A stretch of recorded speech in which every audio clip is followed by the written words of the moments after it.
تو اسی طرح سے یہ میٹافر جو اللہ سبحانہ و تعالیٰ نے استعمال کیا ہے ہسبینڈ وائف کے لیے، وہ ایک دوسرے کے ساتھ کھڑے ہوتے ہیں، وہ ایک دوسرے کے ساتھ کمپرومائز کرتے ہیں، وہ ایک دوسرے کے عیب ڈھانپتے ہیں، وہ ایک دوسرے کو ری انفورس کرتے ہیں، وہ ایک دوسرے کی زینت اور خوبصورتی کا باعث بنتے ہیں، اور اس سے بہتر اور اس سے بڑھ کر ڈیپتھ والا کوئی میٹافر ہمیں میرٹل لائف کے حوالے سے مل نہیں سکتا تھا۔ اسی طرح سے اللہ سبحانہ و تعالیٰ فرماتے ہیں سورہ الروم میں، وَمِنْ آيَاتِهِ أَنْ خَلَقَ لَكُم مِّنْ أَنفُسِكُمْ أَزْوَاجًا لِتَسْكُنُوا إِلَيْهَا وَجَعَلَ بَيْنَكُم مَّوَدَّةً وَرَحْمَةً إِنَّ فِي ذَلِكَ لَآيَةٍ لِقَوْمٍ يَتَفَكَّرُونَ کہ اللہ سبحانہ و تعالیٰ کی نشانیوں میں سے ہے، اللہ تعالیٰ کے یہ معجزات میں سے ہے، یہ اللہ تعالیٰ کے میریکلز میں سے ہے کہ اللہ تعالیٰ نے تمہارے ہی نفسوں میں سے تمہارے لیے ایک جوڑا بنایا تاکہ تم اس سے سکون حاصل کرو، اور ہم نے تمہارے درمیان مودہ یعنی محبت رکھ دی اور رحمت کے جذبات رکھ دیے، اور اس سارے پروسیس کے اندر، اس سارے ریلیشن شپ کے اندر نشانیاں ہیں ان لوگوں کے لیے کہ جو غور و فکر کرتے ہیں۔ یعنی اللہ تعالیٰ نے میرٹل لائف کو، نکاح کو، عقد نکاح کو، جو کہ محبت پیدا کرنے والے ذرائع میں سے سب سے بہترین ذریعہ ہے، نبی صلی اللہ علیہ وسلم نے فرمایا کہ نکاح سے بڑھ کر دو اجنبیوں میں محبت پیدا کرنے والی چیز میں نے نہیں دیکھی۔ تو اس کو اللہ سبحانہ و تعالیٰ نے اپنی آیات میں سے وَمِنْ آيَاتِهِ أَنْ خَلَقَ لَكُم مِّنْ أَنفُسِكُمْ أَزْوَاجًا لِتَسْكُنُوا إِلَيْهَا وَجَعَلَ بَيْنَكُم مَّوَدَّةً وَرَحْمَةً إِنَّ فِي ذَلِكَ لَآيَةٍ لِقَوْمٍ يَتَفَكَّرُونَ۔ تو ناظرین، اب ہم جانتے ہیں اپنی عزیز ساتھی شہلا عباسی سے کہ ہمیں تھوڑا انلائٹن کریں کہ رسول اللہ صلی اللہ علیہ وسلم کی حیات طیبہ میں آپ کے ازواج مطہرات کے ساتھ محبت کے، لطف و کرم کے کیسے کیسے واقعات ملتے ہیں، اور یہ محبت کتنی ڈائمینشنز کی محبت تھی۔ آئیے ہم شہلا عباسی سے جانتے ہیں۔ جیسا کہ آپا نے آپ لوگوں کو بتایا کہ رسول پاک صلی اللہ علیہ وسلم کے نکاح میں بیک وقت 9 ازواج تھیں اور تمام کی تمام ان سے خوش تھیں، تو اس لیے ہمیں دیکھنا ہوگا کہ ایسا کیا رویہ وہ رکھتے تھے اپنی ازواج کے ساتھ کہ تمام ان سے مطمئن رہتی تھیں۔ تو مجھے جو کچھ سمجھ میں آتا ہے وہ اس طرح سے سمجھ میں آتا ہے کہ رسول پاک صلی اللہ علیہ وسلم ہر زوجہ محترمہ کو ان کی عمر کے حساب سے، ان کی دلچسپیوں کے حساب سے اور ان کی ساری پرسنالٹی کے حساب سے ٹریٹ کیا کرتے تھے، یعنی وہ ہر ایک کو ایک ہی طرح سے نہیں رکھتے تھے۔ یہی چیز مختلف واقعات سے ہمیں نظر آتی ہے کہ جو ان کا رویہ صلی اللہ علیہ وسلم کا رویہ حضرت خدیجہ رضی اللہ عنہا کے ساتھ تھا، وہ حضرت عائشہ سے بالکل مختلف تھا۔ جس طرح سے وہ حضرت عائشہ کے ساتھ بیہیو کیا کرتے تھے، بی بی صفیہ کے ساتھ بالکل مختلف تھا۔ اسی طرح ام حبیبہ رضی اللہ عنہا، ام سلمہ رضی اللہ عنہا، ہر ایک کو اپنی اپنی پرسنالٹی کے حساب سے ڈیل کیا کرتے تھے۔ تو چلیے میں آپ کو کچھ واقعات سناتی ہوں۔ سب سے پہلے حضرت خدیجہ رضی اللہ عنہا کے حوالے سے کہ جب آپ صلی اللہ علیہ وسلم کو نبوت سے سرفراز فرمایا گیا تو آپ صلی اللہ علیہ وسلم پہ بہت زیادہ ہیبت طاری تھی۔ آپ صلی اللہ علیہ وسلم کانپ رہے تھے اور گھبراہٹ کا شکار تھے۔ تو آپ سوچئے کہ میں جب یہ واقعہ دوسروں کو بھی سناتی ہوں اور یہ خود بھی پڑھتی ہوں تو میں حیران رہ جاتی ہوں کہ آپ صلی اللہ علیہ وسلم سیدھے جو ہے بی بی خدیجہ رضی اللہ عنہا کے پاس تشریف لے گئے، حالانکہ اس وقت ان کے عزیز ترین دوست ابو بکر صدیق موجود تھے، ان کا پیارا بھائی اور چچا حضرت حمزہ رضی اللہ عنہ موجود تھے، کسی کے پاس نہیں گئے۔ کیوں آئے حضرت خدیجہ رضی اللہ عنہا کے پاس؟ تو وہ واقعہ پورا جو ہے وہ ہمیں ایک صحیح وجہ بتاتا ہے کہ وہ حضرت خدیجہ کے پاس کیوں آئے۔ تو جیسا میں آپ کو بتا رہی ہوں کہ جب آپ صلی اللہ علیہ وسلم نبوت سے سرفراز ہوئے تو آپ پہ بہت گھبراہٹ طاری تھی۔ جب آپ گھر تشریف لائے تو آپ پہ کپ کپی طاری تھی اور آپ نے بی بی خدیجہ رضی اللہ عنہا سے کہا کہ مجھے چادر اڑا دو۔ اور جو ہم بات کر رہے ہیں کہ جسٹیفائڈ تھا رسول پاک صلی اللہ علیہ وسلم کا بی بی خدیجہ رضی اللہ عنہا کے پاس آنا، کہ انہوں نے اس وقت کوئی انکوائری نہیں کی، کیا ہوا، کیسے ہوا، کہاں سے آئے ہو، کیوں آئے ہو، گھبرا کیوں رہے ہو، کچھ بھی نہیں۔ بڑی معاملہ فہمی انداز میں ٹھنڈی طریقے سے آپ صلی اللہ علیہ وسلم کو انہوں نے ٹائم دیا کہ وہ ریلیکس کر سکیں، وہ اس گھبراہٹ سے اوورکم کر سکیں، اور پھر وہ واقعہ پوچھا. اور جب انہوں نے وہ واقعہ سنایا اور آپ نے رسول پاک صلی اللہ علیہ وسلم نے بی بی خدیجہ سے کہا کہ مجھے اپنی جان کا خطرہ ہے، تو وہ الفاظ جو رسول پاک صلی اللہ علیہ وسلم کی تسلی و تشفی کے لیے بی بی خدیجہ رضی اللہ عنہا نے بولے، وہ اتنے خوبصورت الفاظ ہیں کہ میں اس میں اپنے الفاظ شامل نہیں کرنا چاہتی، تو اس لیے میرا جی چاہ رہا ہے کہ میں پڑھ کے سناؤں آپ کو. بی بی خدیجہ نے تسلی کے الفاظ میں دی. آپ فرماتی ہیں، آپ گھبرائیے نہیں، اللہ آپ کی حفاظت کرے گا، آپ کو کبھی رسوا نہیں ہونے دے گا، کیونکہ آپ صلہ رحمی کرتے ہیں، ہمیشہ سچ بولتے ہیں، دوسروں کا بوجھ اٹھاتے ہیں، مہمان نوازی کرتے ہیں اور مصیبت زدہ کی مدد کرتے ہیں. سوچئے اس کے ایک ایک فقرے میں کیا کیا کچھ چھپا ہوا ہے. اگر ہم اس پہ بات کریں تو لمبی باتیں ہو جائیں گی، لیکن اس میں جو سب سے بڑی بات ہے، میں ایک عالم کی گفتگو سن رہی تھی، انہوں نے کہا کہ میاں اور بیوی کا رشتہ ایسا رشتہ ہوتا ہے کہ ساری دنیا کی رائے اور تعریف ایک طرف، اور بیوی کے شوہر کے لیے اور شوہر کی بیوی کے لیے تعریف ایک طرف. تو کس قدر خوبصورت انداز میں بی بی خدیجہ رضی اللہ عنہا اپنے شوہر کو تسلی و تشفی دے رہی ہیں، ان کی تعریف کر رہی ہیں، ان کو حوصلہ دلا رہی ہیں. اور پھر اس کے بعد صرف یہی نہیں کہ تعریف کر کے بیٹھ گئیں، فوراً پریکٹیکل اس کے اوپر آئیں. آپ اپنے چچا زاد بھائی ورقہ بن نوفل کے پاس لے کے گئیں. تو یہ بھی ہمیں پتہ چلتا ہے کہ ایک ذہین عورت، ایک سمجھدار عورت، ایک معاملہ فہم عورت جو ہے وہ صرف الفاظ نہیں ادا کرتی، اس پہ عمل بھی کر کے دکھاتی ہے. تو یہ پورا واقعہ بہت ہی خوبصورت واقعہ ہے.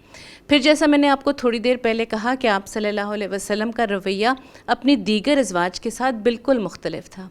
بی بی عائشہ رضی اللہ عنہا بہت ہی پیارا ریلیشن شپ ہے، بہت چھوٹی ہیں نا آپ سے، اور ان کے اسی طرح سے وہ لاڈ اٹھایا کرتے تھے، اسی طرح سے ان کی عمر کی ڈیو امپورٹنس ان کو دیا کرتے تھے کہ وہ چھوٹی ہیں. بی بی عائشہ کے بارے میں آتا ہے، بہت پیاری بات ہے، اور بی بی عائشہ خود ہی روایت کر کے بتا رہی ہیں. وہ کہتی ہیں کہ مجھے بہت شوق تھا کہ میں بار بار اپنے شوہر سے پوچھوں کہ کیا آپ مجھ سے محبت کرتے ہیں، اور ہر دفعہ نبی پاک صلی اللہ علیہ وسلم مختلف طریقوں سے اظہار کیا کرتے تھے. کبھی آپ ان کو عائش کہا کرتے تھے، کبھی آپ ان کو حمیرہ کہا کرتے تھے. اور جب بی بی عائشہ رضی اللہ عنہا پوچھتی تھی کہ کیا آپ مجھ سے محبت کرتے ہیں، تو کتابوں میں آتا ہے کہ آپ صلی اللہ علیہ وسلم بار بار مختلف طریقوں سے بتاتے تھے. کبھی ایک رسی پہ گرہ لگا کے بتاتے تھے کہ عائشہ میں تم سے اتنی محبت کرتا ہوں. کبھی اپنی انگلیوں کو اس طرح جوڑ لیا کرتے تھے، عائشہ میں تم سے ایسے پیار کرتا ہوں. تو ہمارے سیکھنے کے لیے کیا بات ہے کہ میاں اور بیوی کا محبت کا اظہار کتنا ضروری ہے. ہم خاص طور سے مشرق میں رہنے والی خواتین اس بات کی اہمیت کو نہیں جانتی ہیں کہ شوہر کو بار بار بتانا کہ وہ ان سے محبت کرتی ہیں یہ کتنا ضروری ہے. پھر ایک اور واقعہ میں آپ کو بتاتی ہوں جس میں جو ہے وہ ہمیں پتہ چلتا ہے کہ جینونلی آپ صلی اللہ علیہ وسلم اپنی بیویوں کے لیے کیئرفل تھے. ایک دفعہ ازواج مطہرات اونٹ پہ سوار تھیں، اور اونٹ کا جو مہربان تھا اس نے ذرا تھوڑا تیز چلایا، تو فوراً آپ صلی اللہ علیہ وسلم نے انہیں روکا، اسے ٹوکا اور کہا کہ آہستہ چلو، ان پہ آبگینے سوار ہیں. سوچئے کہ عورت کے لیے کتنا خوبصورت لفظ آپ صلی اللہ علیہ وسلم نے استعمال کیا کہ آبگینے ہیں. اور واقعی عورت بہت نازک ہے اور اس کی قدر آپ صلی اللہ علیہ وسلم کے ساتھ تھی. تو واقعات تو بے شمار ہیں، لیکن شاید ہمارے پاس اتنا وقت نہ ہو، تو واپس ہم اور ڈسکشنز کی طرف چلتے ہیں.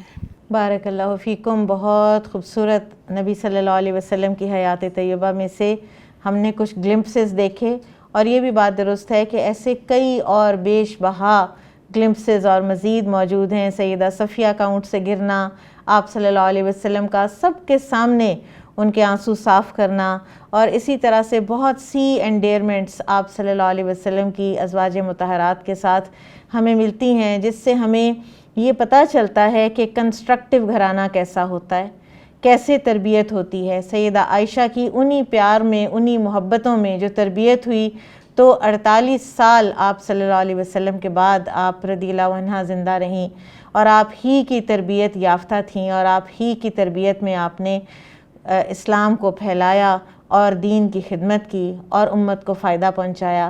ناظرین، ہم یہاں لیتے ہیں ایک بریک، ہمارے ساتھ رہیے گا۔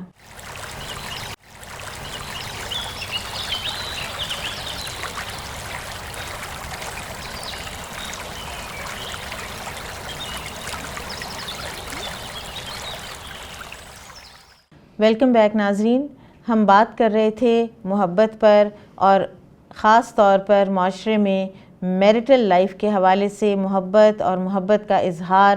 ایک بات ہوئی پچھلے سیگمنٹ میں اور وہ یہ تھی کہ مشرق کی خواتین کو یہ ریئلائز کرنا چاہیے، تو میرا خیال ہے کہ مشرق کے مردوں کو بھی یہ ریئلائز کرنا چاہیے کہ خواتین سے، بیویوں سے پیار اور محبت سے بات کرنے سے ان کی شان میں کمی نہیں آتی۔ ایک کنسٹرکٹیو گھرانے کی تو بات ہم نے کی۔ اب میں چاہوں گی کہ آپ میں سے کوئی اگر کوئی سوال کرنا چاہے تو کر سکتے ہیں۔ استاذہ، بہت بینیفیشل اور انلائٹنگ گفتگو ہو رہی ہے لو کے ایز اے پازیٹیو ایموشن کے حوالے سے، being a constructive element of the society, but کیا محبت کی کوئی ڈسٹرکٹیو ٹائپ بھی ہوتی ہے؟ یہ آپ نے ایک بہت ہی اچھا سوال کیا اور بیسیکلی بہت سے معاشروں کی دکھتی رگ پر آپ نے ہاتھ رکھا، اور میں چاہوں گی کہ ہماری سعدیہ فرحان سے گفتگو ہو۔ آپ ہمیں بتائیے کہ ڈسٹرکٹیو لو بھی کوئی ہوتا ہے؟ ہم نے لو کے حوالے سے اتنی پازیٹیوٹی پڑھی ہے کہ شاید ہم تو اس بات کو سمجھ ہی نہیں پا رہے کہ کوئی ڈسٹرکٹیو لو بھی ہوتا ہے۔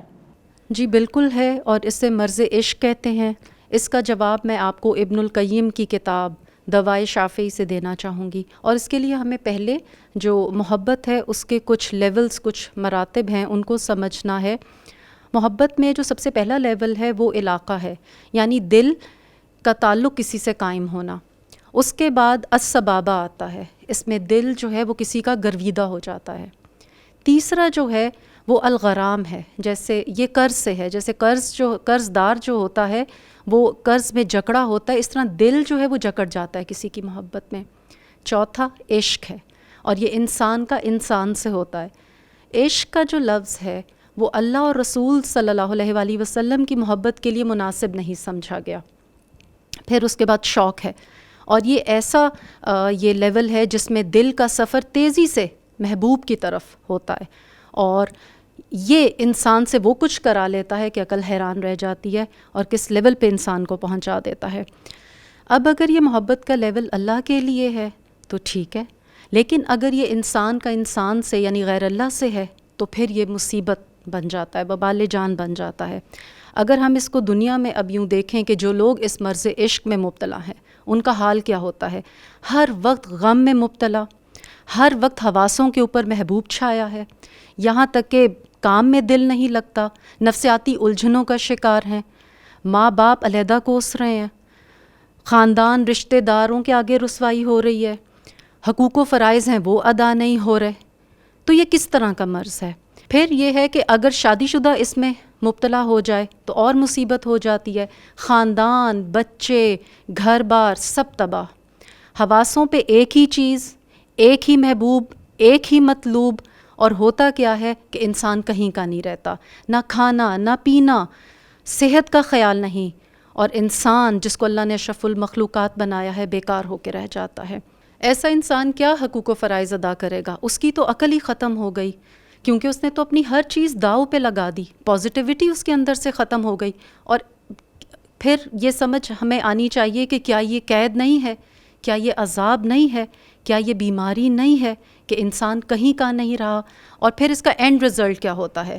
وہی انسان اپنے آپ کو نقصان دے رہا ہوتا ہے، سگریٹ سے جلاتا ہے، اپنے آپ کو آگ سے جلا لیتا ہے، خودکشی کرتا ہے، کئی بچیاں گھروں سے بھاگ جاتی ہیں، ماں باپ کی عزت داؤ پہ لگ جاتی ہے، کئی اولادیں ایسی ہیں جن کو ماں باپ نے بہت دعائیں کر کے اللہ سے حاصل کیا ہوتا ہے، ان کے پیچھے قربانی ہوتی ہے ان کی، ایک انسان کے لیے وہ فراموش کر دی جاتی ہے۔ یہ تو ابھی میں نے آپ کو اس کا دنیاوی اسپیکٹ بتایا ہے، اب آ جائیں اس کا اخروی اسپیکٹ کے اوپر کہ ایسا شخص جو ہے گھر والوں کو، ماں باپ کو، ان کے احسان تو بھلاتا ہے، دنیا تو خراب کرتا ہے، اللہ تعالیٰ کو ناراض کر دیتا ہے اور حدود الہیہ کو توڑتا ہے. جب ہر وقت اس کے حواسوں پہ ایک محبوب ہی رہے گا تو اس اللہ کی یاد پھر کیسے آئے گی؟ اور اللہ کی یاد کے لیے ہی تو انسان نماز قائم کرتا ہے. تو ایسا شخص نماز سے بھی دور ہو جاتا ہے. اور جب حدود ٹوٹتی ہیں تو اللہ اکبر، آپ یہ دیکھیے کہ وہ جو گناہ انسان کے دل پہ اثر انداز ہوتا ہے وہ ایک زہر کی طرح ہوتا ہے. آپ دیکھیں گے کہ زہر جو ہے مختلف اقسام کے ہوتے ہیں. کچھ اس طرح اثر کرتے ہیں انسان کے اوپر کہ فوری ڈیتھ ہو جاتی ہے. کچھ اس طرح ہوتے ہیں جو آہستہ آہستہ انسان کو گھلا کے رکھ دیتے ہیں، پیرالائز کر دیتے ہیں. تو یہ گناہ اس طرح پھر دل پہ اثر انداز ہوتا ہے کہ انسان کہیں کا نہیں رہتا، نہ دعا نہ استغفار، اور اتنی مایوسیت، اتنی شدید نا امیدی کہ وہ اس کا ایمان جو ہے وہ شیکی ہو جاتا ہے. تو بہت ضروری ہے کہ اس مرض عشق جو ہے اس کو انسان سمجھے کہ کہیں میں ایسے عشق میں تو مبتلا نہیں. یاد رکھیں جب بھی کوئی جذبہ حد سے بڑھ جائے تو یہ خطرناک معاملہ ہے، انسان مشکل میں ہے. تو دو طرح کے امراض ہوتے ہیں، ایک جسمانی اور ایک روحانی. جسم کا مرض تو نظر آ جاتا ہے، باہر سے ہی بتا دیتا ہے، لیکن جو روحانی مرض ہے، دل کا مرض ہے، وہ نظر نہیں آتا، اس کو پکڑنا ضروری ہوتا ہے. جسم کا جو مرض ہے اس کے لیے آپ میڈیسن لیتے ہیں، آپ ڈاکٹر کے پاس جاتے ہیں. کچھ ایسے امراض ہوتے ہیں جس میں گہرائی میں جا کے کچھ آپریشن کر کے آپ ٹھیک ہو جاتے ہیں.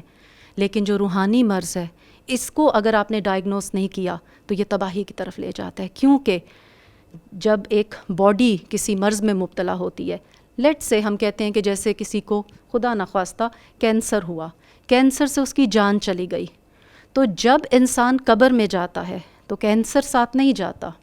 لیکن جب انسان روحانی طور پہ بیمار ہوتا ہے، اس کے عقائد، اس کے اخلاق، اس کا جو سوچ ہے وہ ڈسٹرب ہوتی ہے، وہ شیکی ہوتی ہے اللہ کے بارے میں، دین کے بارے میں، تو یہ روحانی بیماری جو ہے یہ قبر میں ساتھ جاتی ہے.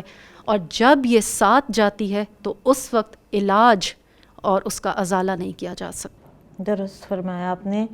بہت آپ نے ایک بہترین تجزیہ کیا، اور اللہ سبحانہ و تعالی ہمارے علماء کو بھی سلامت بھی رکھے، اور جو دنیا سے جا چکے ان پر رحم فرمائے. اور بہت ہی بہترین انداز سے باقاعدہ ہمارے کچھ علماء تو جیسے ابن القیم رحمہ اللہ ہیں، امام ابن تیمیہ رحمہ اللہ ہیں، یہ تو اسپریچول ڈاکٹرز کی حیثیت رکھتے ہیں کہ کس طرح انسان کی ایک نیگیٹیوٹی کے اوپر انہوں نے پوائنٹ آؤٹ کیا اس کو، اور پھر اس کا علاج بتایا، اس کی تقسیم کی. اور ایک اور چیز جو ہم نے آج لرن کی وہ یہ ہے کہ عشق کا لفظ جو ہے وہ نیگیٹو کونوٹیشن کا لفظ ہے. ہمیں اللہ اور رسول اللہ صلی اللہ علیہ وسلم کے لیے جب ہم الفاظ بولیں تو ہمیں محبت کا لفظ استعمال کرنا چاہیے بجائے عشق کے. تو ہمارے جب محبتیں چینلائز ہوتی ہیں کسی اور طرف، جب وہ اپنا مرکز کھو دیتی ہیں، تو پھر اس کے ساتھ سارے احساسات بھی پازیٹیو کے بجائے نیگیٹو ہو جاتے ہیں. کنسٹرکٹیو کے بجائے وہ چیز کتنی ڈسٹرکٹیو ہو گئی. اپنے آپ کو بھی توڑا، اپنے گھر کو بھی توڑا، اپنے معاشرے کو بھی توڑا، لوگوں کو ناراض کیا، رب کو ناراض کیا، اور حاصل کچھ بھی نہ ہوا. یہاں پر زہرا آپ کچھ کہنا چاہیں گی؟ کبھی آپ کے پاس کوئی ایسی اگزامپل آئی ہو کہ جس میں ایسی قنوتیت کسی کے اوپر چھا چکی ہو، یا کوئی ایسا انسان جو ایسے اللہ سے مایوس ہو چکا ہو یا نیگیٹو ہو چکا ہو، ایسی کسی محبت کا شکار ہو کر؟ جی آپا، میں آپ کے ساتھ ایک کیس اسٹڈی شیئر کرنا چاہوں گی اس حوالے سے. ایک ینگ ایڈلٹ تھے، وہ انہوں نے سیشنز لینا شروع کیے. ان کی جو کنسرنز تھیں وہ کچھ اسی طرح تھیں کہ کچھ ڈپریشن کے آثار تھے، بہت پریشان تھے، ابھی جاب نئی شروع کی تھی، سیٹل ہونا تھا لائف میں. ساتھ ہی ساتھ جو ایک لنگرنگ کنسرن تھی وہ یہ تھی کہ انہیں کوئی پسند تھا، اور بہت ان کی خواہش تھی کہ ان خاتون سے ان کا نکاح ہو جائے. مگر سرکمسٹانسز ایسی تھیں اور وقت نے کچھ اس طرح سے ان کو کچھ پروف ان کے سامنے آیا کہ وہ خاتون ان کے لیے سوٹیبل نہیں تھی. اور وہ جو خاتون تھیں وہ ان کو تنگ کرتی تھیں، پریشان کرتی تھیں، مگر ہر دفعہ جب بھی وہ انہیں کسی بہانے سے بلاتی تھیں تو وہ چلے جاتے تھے ان کے پاس. اور ہر دفعہ مایوس ہو کے واپس آنا کہ ان کو میرا خیال نہیں ہے، میں اتنی ان کے لیے میں کنسرن شو کرتا ہوں، وہ کوئی اس کو ریسیپروکیٹ نہیں کرتی. تو پھر یہ ہوا کہ بہت سارے سیشنز اس طرح سے گزرتے گئے. وہ اپنے سیشنز میں بھی آگے نہیں بڑھ رہے تھے، کوئی ایفرٹ نہیں پٹ ان کر رہے تھے، حالانکہ ان کو بخوبی اندازہ تھا کہ جو ہے پرابلم ہے اور اس کو ایڈریس کرنے کی ضرورت ہے.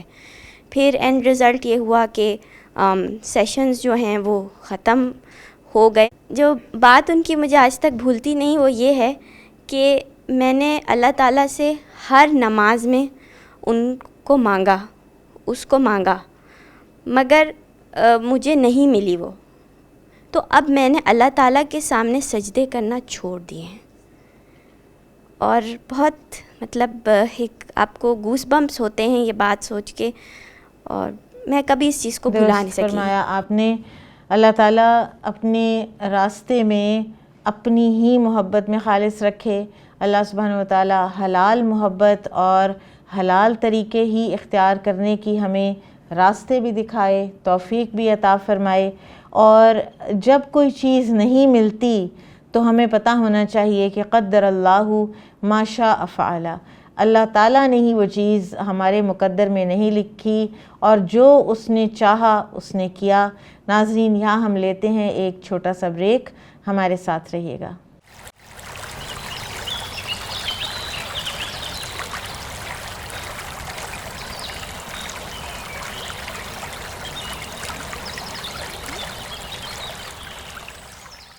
ناظرین ویلکم بیک. ہم بریک پہ جانے سے پہلے ڈسٹرکٹیو لو کے حوالے سے بات کر رہے تھے کہ کس طرح سے لو سکنس انسان کے لیے ایک لاس آف ریزن کا باعث بن جاتی ہے، اور کس طرح ایک کنسٹرکٹیو لو انسان کے لیے سچی ناموری کا باعث ہوتا ہے. اب میں چاہوں گی کہ ہمارے حاضرین میں سے، مہمانوں میں سے کوئی اگر معاشرے میں محبتوں کے اعتبار سے کوئی ایسے جو عوامل ہیں کہ جو ہمارے بچوں پر بھی اثر انداز ہو رہے ہیں، تو اگر کوئی سوال ایسا ہے تو آپ کر سکتے ہیں. میرا ایک سوال ہے about the role of electronic media, especially cartoons, in depiction of the emotion of love. Cartoons, جب بچے کارٹونز دیکھتے ہیں تو ان پر کیا اثرات مرتب ہوتے ہیں؟ ہم نے کبھی سوچا اس بارے میں کہ بچہ کارٹون دیکھ رہا ہے تو ہم سمجھتے ہیں کہ شاید وہ بس ٹھیک ہے نا، اچھی بات ہے، کارٹونز دیکھ رہا ہے اور میں اپنے کام کر رہی ہوں، اور وہ انوالوڈ ہے. تو ہم یہ جانیں کہ وہ کس چیز میں انوالوڈ ہے، اور میں چاہوں گی کہ سبل آپ اس پر روشنی ڈالیے. آج کل کے کلچر میں یہ بہت زیادہ نارمل پریکٹس ہے کہ مدرز وہ اپنے بچوں کو اسکرین میں انگیج کر کے مطمئن ہو جاتی ہیں and they can get things done around the house.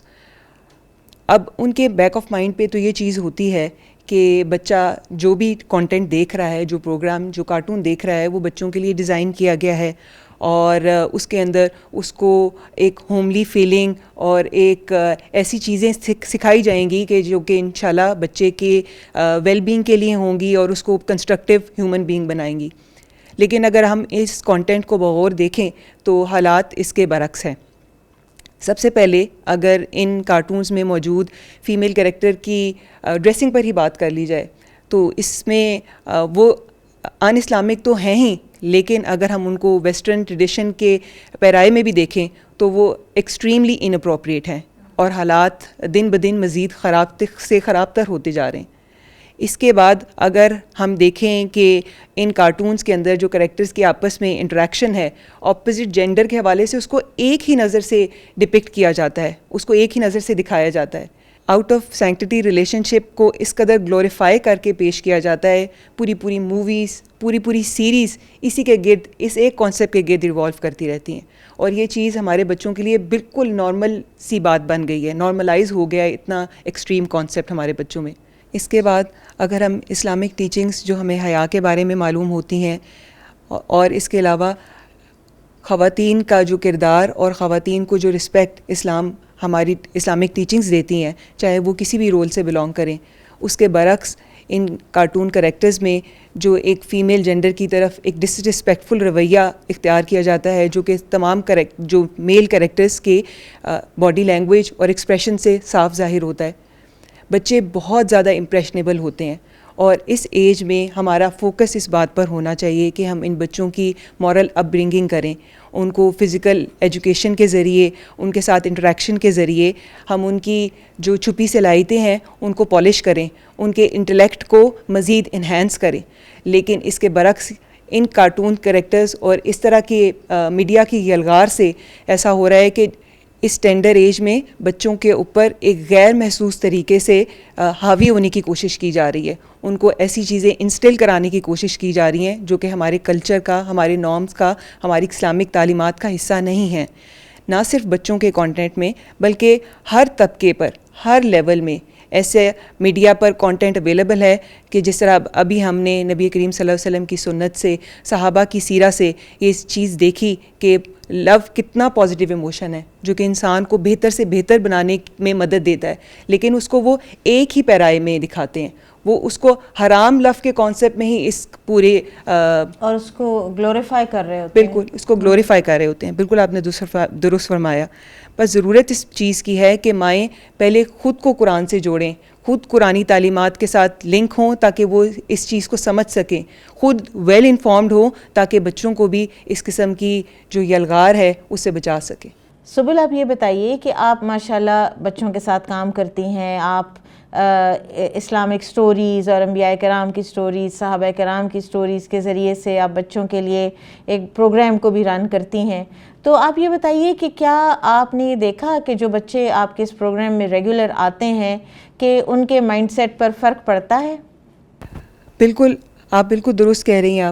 آپا, میں نے یہ چیز اپنے ایز اے مدر بھی آبزرو کی ہے. جب ایک بات مدر کو میگنیفائی کر رہی ہوتی ہے, مدر کی بات کو, اس کو سپورٹ کر رہی ہوتی ہے ٹیچر کی بات, تو وہ بچے کے اندر ایک پازیٹیو چینج لے کے آتی ہے. I have seen my nephew and nieces, they have changed their actions, they have improved themselves just because the teacher is saying exactly the same thing as the mother. یہ بہت اہم بات ہے جو آپ نے کی ہے کہ ہمارے ہاں یہ جو ایک ڈائیکاٹمی آ جاتی ہے نا کہ گھر کچھ اور کہہ رہا ہے اور اسکول کچھ اور کہہ رہا ہے, اور اس وقت یہ ہو جاتا ہے کہ پھر بچہ ایک کانفلکٹ کا شکار ہو جاتا ہے اور پھر اس طرف جاتا ہے جس میں اس کو گلیمر زیادہ نظر آتا ہے اور جس میں اس کو وقتی طور پر انسٹنٹ گریٹیفیکیشن زیادہ نظر آتی ہے. بارک اللہ فیکم, بہت اچھا آپ نے ہمیں ہائی لائٹ کر کے بتائیں معاشرے میں اور الیکٹرانک میڈیا کے حوالے سے ہمارے بچوں کے کیسے ذہنوں میں زہر گھولا جا رہا ہے, اور جس کو ہم بعض مائیں جو ہیں وہ بچوں کو اس لیے بھی اتنے زیادہ ایکسیسو انگلش پروگرامز اور ڈزنی اور یہ سارا کچھ دکھاتی رہتی ہیں کہ تاکہ ان کی انگلش اچھی ہو جائے. تو ایک زبان اگر آپ نے سکھانی ہے تو اس کو سکھانے کے تو اور بھی بہت سے طریقے ہو سکتے ہیں. بچوں پر یہ چیکس اینڈ بیلنسز لگانا بہت ضروری ہے, ورنہ بالکل غیر محسوس طریقے سے بچوں کے اندر اموڈیسٹی سرایت کر جاتی ہے. وہ بڑے ہوتے جاتے ہیں, ان کو وہ فرق وہ ڈسرن ہی نہیں پھر کر پاتے. اور آپ لوگوں میں سے کسی کا کوئی سوال ہو؟ جی, آپ بالکل صحیح کہہ رہی ہیں کہ اسٹوڈنٹس کا جو کارٹونز ہیں یا بچوں کا جو کارٹونز ہے وہ ان کے اوپر ایک نیگیٹو اثر جو ہے وہ ڈالتے ہیں. لیکن اب میں یہ سوچ رہی تھی کہ کیا ہمیں اس پہ بھی نہیں توجہ کرنی چاہیے کہ بچوں کی زندگی میں جو ہے وہ دوستوں کی بھی, پیئر گروپ کی بھی بہت اہمیت ہوتی ہے. تو کیا پیئر گروپ کی یا دوستوں کی ریلیشن شپ جو ہے اس کی کوئی حدود یا لمیٹیشنز ہیں؟ اور ساتھ ہی ایک دوسرا سوال بھی ذہن میں ابھر رہا ہے کہ اسٹوڈنٹ ٹیچر ریلیشن شپ پہ ہم کس طرح سے نظر ڈالیں گے. بعض دفعہ اسٹوڈنٹس جو ہیں وہ اپنے ٹیچرز سے obsessed لو کا شکار ہو جاتے ہیں, اس کو کس طرح سے ڈیل کیا جانا چاہیے؟ دونوں ہی سوال آپ کے بہت اہم ہیں, اور میں چاہوں گی کہ امرین فیصل آپ ذرا روشنی ڈالیے ان دونوں سوالات پر کہ دوستیوں کی کیا اہمیت ہے, قرآن و سنت کے حوالے سے ہمیں کیا رہنمائی ملتی ہے, دوست کیسا ہونا چاہیے, اور یہ کہ دوسرا ایک اور ٹینجنٹ ہے لیکن بہرحال بہت امپورٹنٹ ہے, اس کو بھی آپ ہی ایڈریس کیجئے کہ بعض اوقات اسٹوڈنٹس اپنے ٹیچرز کے ساتھ obsessive حد تک ایک محبت کا اظہار کرتے ہیں, تو ٹیچر کو اس بارے میں کس طرح سے ریئیکٹ کرنا چاہیے؟ دراصل اللہ سبحانہ و تعالیٰ نے یہ جو حب کا ایموشن ہے, جو محبت کا ایموشن ہے, یہ ہم سب کے دلوں میں اللہ سبحانہ و تعالیٰ نے رکھ دیا ہے. جیسا کہ ہمیں سورہ آل عمران میں اللہ سبحانہ و تعالیٰ فرماتے ہیں کہ مزین کر دی گئی ہے محبت خواہشات کی، عورتوں سے، بیٹوں سے، اس کے بعد خزانوں سے، اور اس کے بعد گھوڑے نشان زدہ جو ہیں، اس کے بعد آپ کو ملتا ہے مویشی جانور اور کھیتی سے۔ تو دراصل یہ جو محبتیں ہیں یہ ہمارے دلوں میں رکھ دی گئی ہیں، لیکن جیسا کہ ہم نے پہلے بھی آپا نے بھی بتایا، ہم نے محبت محمودہ کے بارے میں پڑھا کہ اللہ سبحانہ و تعالیٰ سے جو محبت ہے، پھر نبی صلی اللہ علیہ وسلم سے جو محبت ہے وہ ایک پسندیدہ محبت ہے۔ لیکن اسی کی طرف دوسری جو ہمیں نظر آتی ہے وہ محبت مذمومہ ہے۔ اب یہ محبت مذمومہ کیا ہے کہ دنیا کی محبت کو اللہ سبحانہ و تعالیٰ کی محبت سے اوپر لے جانا، اور یہ ہمیں پھر جو ہے محبتیں چیزوں میں بھی نظر آتی ہیں، اور جیسے آپ دیکھ لیں آج کل بچوں کے آپ موبائلز کے ساتھ محبت، کارز کے ساتھ محبت، اس کے بعد اپنے دوستوں کے ساتھ محبت بہت زیادہ، اور اسی طرح انسانوں میں ہمیں نظر جو آتی ہے کہ ٹیچر اسٹوڈنٹ کے ریلیشن شپ میں ہمیں کہ وہ اتنی زیادہ محبت کرتے ہیں، ان سے اتنا زیادہ متاثر ہوتے ہیں، اتنا زیادہ انفلوئنسڈ ہوتے ہیں، اور آبسیشن کی حد تک ان سے محبت کرتے ہیں کہ لمٹس کو کراس کر جاتے ہیں۔ تو دراصل ہوتا کیا ہے کہ پھر ان کی محبتیں جو ہیں وہ اللہ سبحانہ و تعالیٰ کی محبت پر غالب آ جاتی ہیں۔ اور یہ ہوتا کب ہے؟ جب جو ایک انسان ہے وہ غلط عقیدے میں مبتلا ہو جاتا ہے، یا یہ ہے کہ وہ اپنی جو نفسانی خواہشات ہیں ان کی پیچھے لگ جاتا ہے، اور اپنے جو رویے ہیں اس میں وہ اعتدال نہیں رکھ پاتا، تو جو یہ محبت ہے یہ پھر محبت مذمومہ میں بدل جاتی ہے۔ جبکہ ہمیں قرآن میں بھی ملتا ہے اور ہمیں سکھایا گیا ہے کہ اللہ ایمان والوں کی جو محبت ہے وہ صرف اللہ سبحانہ و تعالیٰ کے لیے ہے۔ ایمان والا جو ہے وہ کبھی مخلوق کی محبت میں گم نہیں ہوتا ہے، بلکہ وہ مخلوق جو ہے وہ خالق تک کس طرح پہنچتی ہے؟ مخلوق کی محبت کے ذریعے، یہ نہیں کہ اس میں گم ہو جائے، اور یہ کہ پھر وہ ساری محبتیں جو ہیں وہ اللہ سبحانہ و تعالیٰ کی محبت پر غالب آ جائے۔ جیسے کہ سورہ البقرہ میں بھی آتا ہے کہ وہ جو ایمان لائے اللہ سبحانہ و تعالیٰ سے محبت میں زیادہ شدید ہوتے ہیں، اور اشد حب للہ، تو اس لیے اللہ سبحانہ و تعالیٰ کی جو محبت ہے وہ ہر صورت میں مقدم ہونی چاہیے، اور ہمارا ایمان مکمل ہی تب ہو سکتا ہے جب کہ ہمارے دلوں میں اللہ سبحانہ و تعالیٰ کی محبت جو ہے وہ مرکز ہو۔ بارک اللہ فیکم، درست فرمایا آپ نے کہ ہم بچوں کو اگر یہی سمجھا دیں کہ اصل محبت کا محور اور مرکز اللہ کی ذات ہے، تو وہ اس طرح کسی بھی تکلیف دہ آبسیشن میں نہ پڑیں۔ کیونکہ میں نے یہ دیکھا ہے کہ بچے بھی جب بعض اوقات اپنے فرینڈز کی یا اپنے ٹیچرز کی یا کسی کی بھی اس طرح کی آبسیشن یا انفیچویشن کا شکار ہوتے ہیں تو اپنے آپ کو بھی بہت تکلیف دے رہے ہوتے ہیں۔ ایک اور سوال جو آپ نے کیا اس میں تھوڑا سا ایڈ کرنا چاہوں گی کہ جو دوستیاں ہیں وہ دیکھ کے کرنی چاہیے، کیونکہ انسان اپنے دوست کے دین پر ہوتا ہے۔ سورۃ الفرقان میں جس طرح سے اللہ سبحانہ و تعالیٰ نے فرمایا ہے کہ انسان قیامت کے دن پچھتاوے میں اپنی انگلیاں کاٹ کھائے گا اور کہے گا کہ اے کاش میں نے فلاں شخص کو اپنا دوست نہ بنایا ہوتا۔ تو کیونکہ دوست جو ہیں انہی کے راستے پر انسان چلتا ہے، اور پیئر پریشر تو ایک بہت ہی بڑا سائیکولوجیکل فیکٹر ہے انسان کے فیوچر کو اور انسان کے اعمال کو ڈٹرمن کرنے کے لیے۔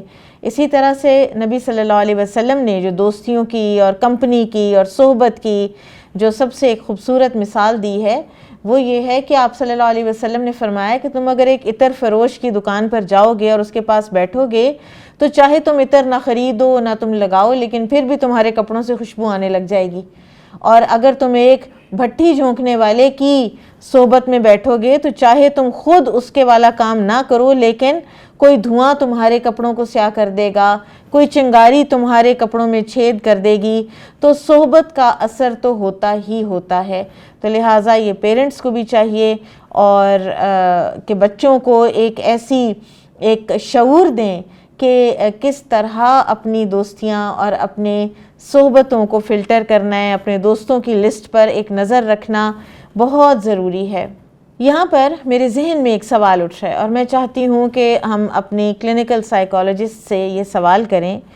سوال میرا آپ سے یہ ہے کہ ہم نے محبت کے ڈیفرنٹ اینگلز ڈسکس کیے ہیں، لیکن مجھے لگتا ہے کہ ایک اینگل ہمارا ابھی بھی باقی ہے، اور وہ ہے اپنی ذات سے محبت۔ اور ایک حد تک تو انسان کو اپنی ذات سے محبت ہونی چاہیے، اور وہ محبت یہ ہونی چاہیے کہ میں نے اپنے آپ کو آگ سے بچانا ہے۔ لیکن جو نیگیٹو ایسپیکٹ ہے اپنے آپ سے محبت کا، خوشامد پسندی، بات بات پہ انسیکیور ہو جانا، غلطی نہ مان سکنا، کیا اس کا سائیکالوجی میں کوئی اس ایسپیکٹ کو، اس کانسیپٹ کو ایڈریس کیا گیا ہے، اور اس کو کیا کہتے ہیں؟ جی، ان ٹریٹس کے حوالے سے آتا ہے کہ ان کو نارسسسٹک ٹریٹس کہا جاتا ہے، اور ویسے تو یہ کلاسیفائی ہوتی ہیں کلینکل ڈس آرڈر میں، مگر کچھ لوگ ایسے ہوتے ہیں جن کے پاس یہ ٹریٹس ایک لوور لیول پہ ہوتی ہیں، مگر نیور دا لیس یہ تکلیف دہ ضرور ہوتی ہیں، تو ان کی نشاندہی ضروری ہے۔ ہو سکتا ہے کہ کسی کی لائف میں ایسا انڈیویجول ہو جس کے اندر یہ ٹریٹس ہوں۔ کچھ ہال مارک ٹریٹس کا میں ذکر کروں گی آپ کے ساتھ، اور پھر ہم دیکھیں گے کہ ان کے حوالے سے کیا کیا جا سکتا ہے۔ ہو سکتا ہے کہ کسی کا اسپاؤس ایسے ٹریٹس کا شکار ہو۔ تو سب سے پہلی بات یہ ہے کہ جو نارسسسٹک انڈیویجول ہوتا ہے وہ ویسے تو ایک بہت گرینڈیوس سینس آف سیلف لے کر آتا ہے، کہ وہ اپنے آپ کو بڑھا چڑھا کے بیان کرتا ہے، اپنے آپ کو ایسوسیٹ کرتا ہے ایسے لوگوں کے ساتھ، مگر اصل میں اس کا سینس آف سیلف اور اس کی سیلف اسٹیم بہت لو ہوتی ہے۔ تو اس کے حوالے سے یہ ہے کہ سب سے پہلے تو وہ بہت زیادہ ڈسمسو ہوتا ہے، بات بات پہ جو ہے ٹوکنا اور پٹ ڈاؤن کرنا، بریٹ کرنا، چھوٹا دکھانا، تاکہ دوسرے انسان کی عزت نفس مجروح ہو۔ پھر اس کے حوالے سے یہ بھی ہے کہ وہ مینیپولیٹو ہوتے ہیں، اپنا مطلب نکالنے کے لیے خوشامد کرنا، مگر جیسے ہی مطلب پورا ہو جائے تو دوسرے انسان کو امپورٹنس نہ دینا، گیس لائٹ کرنا، کہ اگر تو کوئی غلطی پہ ہے اور وہ خود غلطی پہ ہیں تو کبھی بھی اس کو تسلیم نہیں کریں گے، بلکہ دوسرے کو اس کا الزام دیں گے کہ تمہاری وجہ سے ایسا ہوا ہے۔ اور ایک ٹریٹ جو آفن اگنور کیا جاتا ہے مگر میریٹل ریلیشن شپس کے حوالے سے یہ بہت اہمیت کا حامل ہے، وہ یہ ہے کہ وہ انٹریکشن لمٹ کرتے ہیں اپنے سگنیفیکنٹ ادر کا، اپنے اسپاؤس کا۔ وہ چاہتے ہیں کہ ساری اٹینشن ان کی طرف ہو، وہ نیڈز پرووائڈ کرنے والے بھی وہی ہوں، انٹریکشن بھی انہی سے ہو۔ تو یہ آپ دیکھیں کہ بہت تکلیف دہ ٹریٹس ہیں۔ اب کوئی انسان اگر ایسی ریلیشن شپ میں ہو تو اسے کیا کرنا چاہیے؟ تو اس کے حوالے سے 3 بنیادی ٹپس ہیں جو میں شیئر کرنا چاہوں گی۔ سب سے پہلے یہ کہ ان کے ساتھ آرگیومنٹس نہ کریں، ان کے ساتھ کوئی بھی ایسا ڈسپیوٹ نہ کریں، کیونکہ انہوں نے اپنی غلطی ماننی نہیں ہے، اور ہمارا دین بھی یہی کہتا ہے کہ ہمیں بہت زیادہ آرگیومنٹیٹیو ہونا نہیں چاہیے، خاص طور پہ ایسے انسان کے ساتھ جس کے ساتھ شروع سے ہی آرگیومنٹ کرنا بے وجہ ہے۔ تو سب سے پہلے کہ باؤنڈریز آپ کی سیٹ ہونی چاہیے کہ آپ نے ڈسپیوٹ نہیں کرنا۔ پھر دوسرا یہ کہ آپ اپنے سینس آف سیلف کو ڈیولپ کریں، کیونکہ ایک بہت ہال مارک ٹریٹ جس کا پہلے میں نے ذکر کیا یہ ہے کہ وہ آپ کی سینس آف سیلف کے اوپر ایک طرح سے وار کرتے ہیں، بریٹ کرتے ہیں، بلیٹل کرتے ہیں، ایسے جملے کستے ہیں جس سے انسان بہت ہرٹ فیل کرتا ہے۔ تو اپنی سینس آف سیلف بنائیے، آپ کو پتہ ہونا چاہیے کہ میرے اندر کیا پازیٹیو کوالٹیز ہیں، جو یہ کہہ رہا ہے شخص میں ایسی نہیں ہوں۔ اور پھر خاص طور پہ اپنے سپورٹ سسٹم کے اوپر کام کیجیے، کہ آپ کے ارد گرد ایسے لوگ ہونے چاہیے جو آپ کو ایک پازیٹیو وائب دیتے ہیں، آپ سے اچھی طرح بات کرتے ہیں، آپ کے پیرنٹس ہیں، آپ کے فرینڈس ہیں، جیسے آپ نے صحبت کا ذکر کیا، تاکہ یہ جو ایک نگیٹیوٹی آ رہی ہے کانسٹنٹلی اس کو تھوڑا سا ہم چینل کریں پازیٹیوٹی کی طرف۔ یعنی سیلف لو والے لوگ اور خوشامد پسند لوگ دوسروں کے لیے بہت تکلیف کا باعث ہوتے ہیں، اور میں نے آج ایک نئی وجہ جانی ہے تکبر کی، اور وہ سیلف لو ہے۔ نارسسزم تکبر کی ایک وجہ بنتا ہے، کیونکہ ایسے لوگ دوسرے کو کچھ سمجھتے ہی نہیں ہیں۔ اور آپ دیکھیے کہ رسول اللہ صلی اللہ علیہ وسلم نے فرمایا کہ تکبر کیا ہے؟ بطر الحقی وغمت الناس، حق کا انکار اور لوگوں کو حقیر سمجھنا، اور لوگوں کو حقیر سمجھنے کے لیے آپ کو اپنا آپ بہت زیادہ اچھا لگنا بہت ضروری ہے۔ تو ناظرین، ہم آج اپنے اس بھرپور گفتگو کے اختتام کو پہنچتے ہیں، اور اس کے ساتھ ہی پازیٹیو ایموشنز کی سیریز ہماری ختم ہوتی ہے. اس کے بعد انشاءاللہ ہم ایموشنل انٹیلیجنس پر بات کریں گے اور رسول اللہ صلی اللہ علیہ وسلم کی بھی ایموشنل انٹیلیجنس پر بات کریں گے, اور ہم دیکھیں گے کہ ہمارے لیے زندگی گزارنے کے کیا کا ڈھنگ ہمیں اللہ کے رسول صلی اللہ علیہ وسلم سکھا گئے. یہاں پر ایک بات الیکٹرانک میڈیا کے حوالے سے میں ضرور ایک پیغام, ایک ریکویسٹ دینا چاہوں گی پیغام ٹی وی کو, اور وہ یہ ہے کہ جس طرح ہم نے کارٹونز کی بات کی, ہم نے پروگرامز کی بات کی جو سب لائن میسیجز کے ساتھ بچوں کے ذہنوں میں زہر گھول رہے ہیں, ان کی ماڈسٹی پر اٹیک ہو رہا ہے, ان کے عقائد پر, ان کے نظریات پر اٹیک ہو رہا ہے, تو ایک الیکٹرانک میڈیا کا پلیٹ فارم ہونے کے ناطے میری آپ سے یہ ریکویسٹ ہے کہ آپ اس طرح کے ضرور بچوں کے لیے پروگرامز بنائیے کہ جو بچے دیکھیں, جن میں بچوں کے لیے فن بھی ہو, ریکریشن بھی ہو اور تربیہ بھی ہو.